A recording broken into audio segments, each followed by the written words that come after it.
Salah satu berkah terbesar dalam hidup saya adalah bertemu orang-orang di seluruh dunia yang mencintai Tuhan dan setia kepadanya. Benar-benar salah jadi berkat, inspirasi dalam hidup saya. Ya, saya ingin cerita soal dua wanita yang saya temui di Brasil. Keduanya misionaris. Salah satu di Amazon, yang lain di Belo Horizonte. Keduanya mencintai Tuhan, setia pada apa yang Tuhan beri, dan mereka melewati badai besar. Faktanya orang yang saya temui di Amazon saat pertama kali bertemu hanya beberapa hari lagi dari kematian, jauh dari keabadian. Dan dia meninggal tak lama setelah itu. Saat bertemu ada kilau di sekelilingnya.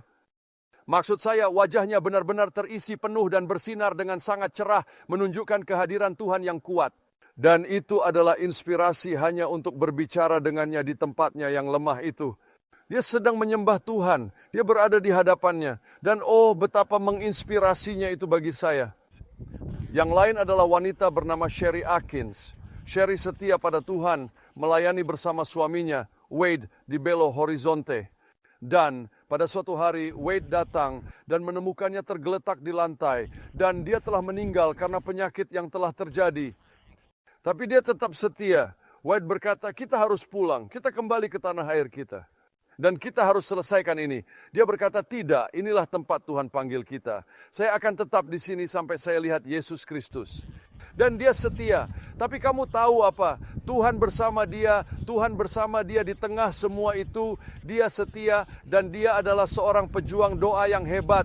Dan Tuhan menggunakan dia sangat kuat. Dan hidup saya sangat dipengaruhi oleh Sherry. Karena kesetiaan. Kamu tahu Yesus mengatakan sebuah perumpamaan tentang ini. Dia berkata, dalam kitab Matius pasal 7 dia berkata, dia yang memiliki kata-kataku ini dan memeliharanya, dia itu seperti seorang pria yang melewati badai, yang telah membangun rumahnya di atas batu, dan ketika hujan turun dan angin bertiup dan banjir naik, rumah orang itu tetap berdiri. Lihat, rumah Sherry berdiri. Meskipun dia telah melangkah ke keabadian, rumahnya tetap berdiri karena dia berdiri di dalam Tuhan.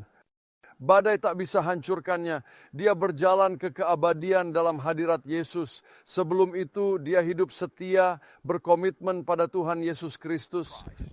Jadi mengapa Anda tidak memastikan hari ini bahwa Anda membangun rumah Anda di atas batu karang yang kokoh, yaitu Yesus Kristus?